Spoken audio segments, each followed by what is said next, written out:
Bunny was sorry, if Slaps was the one with the bunny mask on. Oh, I was like, bruh, no, bruh, come on, come on. it's the bunny mask. His name. I mean, well, Slaps and Disco Bunny have exited the stage, but on stage now is Oh my. FX Dakpo against Kaiba. Kaiba had a pretty mean Donkey Kong that we saw last week on stream. Had a really close set against Domino, who was able to clutch it out. Yeah. But since then, been back in the lab reviewing that footage. You got to figure out what he needs to do now. Yeah, so Kaiba being a Donkey Kong, having that secondary of Robin, I think he has a couple other as well, maybe Corrin.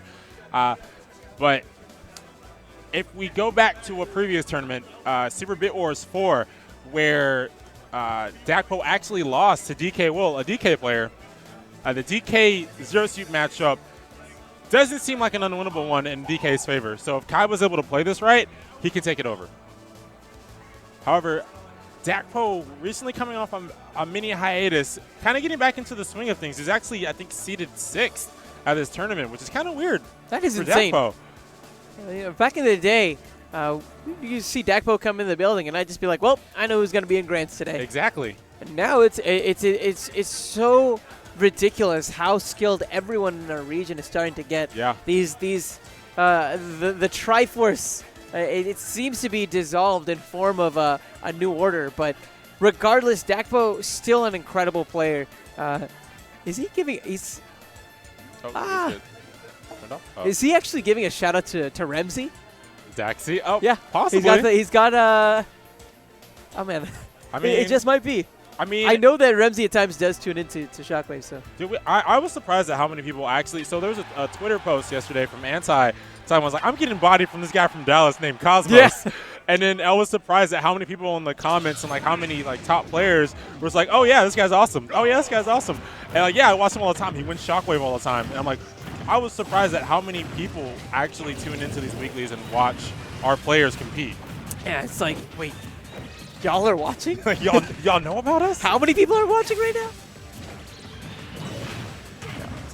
So what are your thoughts on this matchup? So as I alluded to earlier, this matchup is definitely a winnable one in DK's favor. Having seen DK Will in person take out Dakpo myself, this is something that can be done. I think it requires a certain mindset, a certain amount of patience, and right now, Kaiba needs to find his way in. Dakpo, obviously a smart player, good at reading other people's habits. This being a different DK, and him actually teaching Kaiba, he knows his play style. And so while we have seen DKs come out on top against really good ZSS players before, I still feel like this is a matchup that is very much in favor of Zero Suit. She just has fantastic tools to deal with DK right there, exploiting the massive hurt box DK possesses with that down smash. Yeah, and I think the main problem with that was, like you were saying, having those great hitboxes, having those amazing tools that can keep DK out. And that's exactly what Dakpo did that first stock. He kept Kaiba out. Kaiba was not able to get in and get those combos like we're starting to see right now. He's finally able to get in, get the grab, get that cargo throw into combos. However, Dakpo was doing such an amazing job of reading Kaiba, reading his rolls, getting the grabs needed, and setting up into zero-suit combos. Kaiba just needs to find his way in. He's having a very tough time right now. Dakpo delaying his descent, baiting out the up tilt from Kaiba. He's been really struggling here. This might be closing in on that percent where an up throw, up air from Kaiba would take the stock out, but he still has to get hands on Dakpo, who is just laying out all of these hitboxes. Yeah, if he's able to get in and get those grabs, those stocks will in, just like that. But it's if he can get in, and Dakpo's done such a great job of not allowing him to get in. However, he's finally getting in, 48% out of that grab. Dakpo's reaching back into those kill percents that we just saw him die at. He's going to need to be very wary of Kaiba at this situation because he could die. All he's doing is fueling Kaiba, giving him more and more rage. If he's not able to retreat back into that playstyle that he started in the first stock, is this going to be it? That first game going to Kaiba, like I said, that cargo throw is so dangerous. Once DK is able to get in, the game is practically over, as we saw. I thought that move scaling would be a factor there. But even with that in mind, we saw the devastating potential that you alluded to, Zan, with that cargo throw up air. So terrifying. Why go to battle? Why go to Battlefield? I mean, this is a good stage for ZSS. Don't get me wrong, but this stage is just as good for Donkey Kong. I think Dakpo really wants to make the most of the fact that the stage does have those really big blast zones, especially those top blast zones. In general, with Kaiba, we're not seeing him get these grabs on platforms. Yeah. Most of the interactions are on the ground. And so the platforms won't factor in as much for Kaiba from an offensive standpoint as they will for Dakpo. And normally I would agree with you in that sense. However, with Donkey Kong's tilts that cover most of that, the falling up airs that can cover most of that, even on the platforms, if Dakpo's caught up there, that's still a dangerous position. Here's that other side of that coin. Dakpo using those platforms, resetting his jumps, getting those extra up airs to ensure that that boost kick would get the KO. I didn't think he was going to get the final hits of that boost kick. I thought he was going to be able to. I thought Kaiba was going to pop out before the last hit connected. However, that first stock going to an amazing up air string to the up B. Kaiba once again having a hard time getting in and sealing that kill with the cargo throw. Dakpo, such an aggressive playstyle right now. Is this going to be the stock, however? Yes, it will. 33% on Kaiba. Dakpo probably wanted a lot more out of that stock. And that's the most terrifying part about this matchup is what ZSS loses if she whiffs one of those grabs against this character. Oh, it is absolutely brutal. Yeah.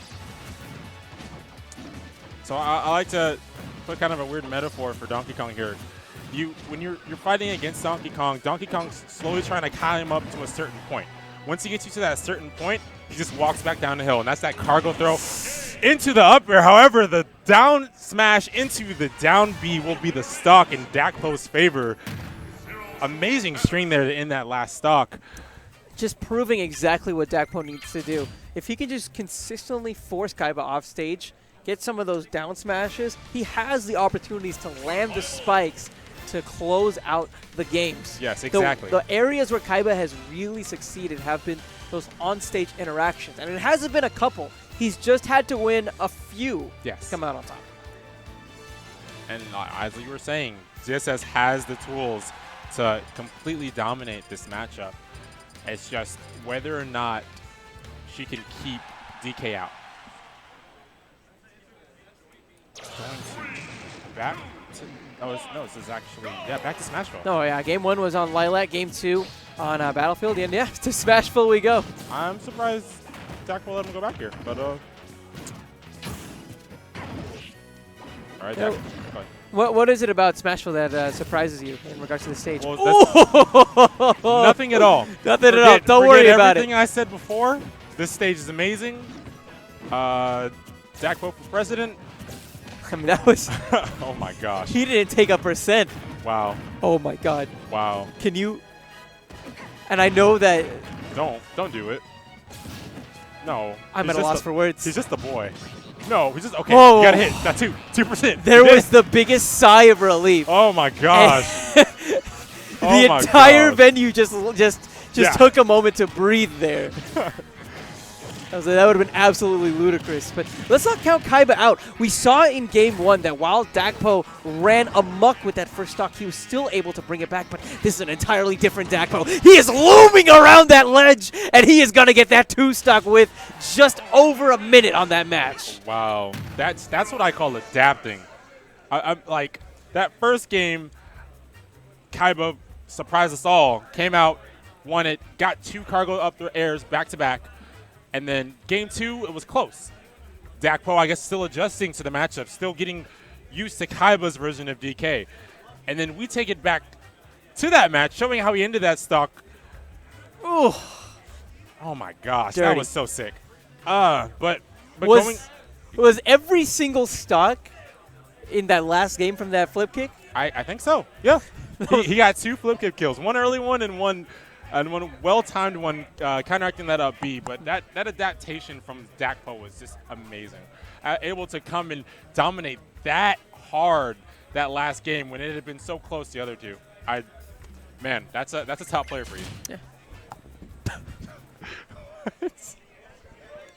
Disco Bunny. Yeah, that was, man, Kaiba. That was awesome. I was super surprised. Man, I'll tell you what, man. I figured it out. So game number 1, that was actually Dakpo against Yugi's grandpa. I know. I know.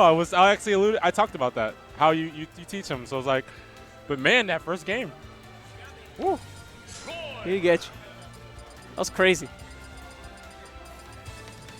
Yeah, I gotta go play. Zan, you have a match, so we're Yeah. gonna be taking out for Dakpo, the man himself. All right, I'm gonna talk to him about that match. do it. Woo! Do it.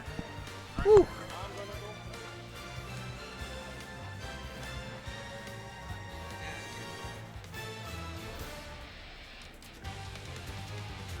Dakpo about to join us on the commentary desk.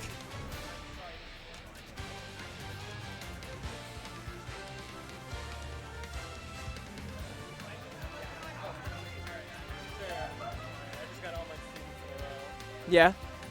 You had to put one of them in line just now. Yeah. No, it's good, man. DK is such a crazy character. Like, I got grabbed at 70, and I got grabbed at 68, and it's like, I'm dead. Like, from getting grabbed at 68 and 70, I'm like, that's insane. That and then I just turn around, and he has to use up B, and he instantly dies. I'm like, man.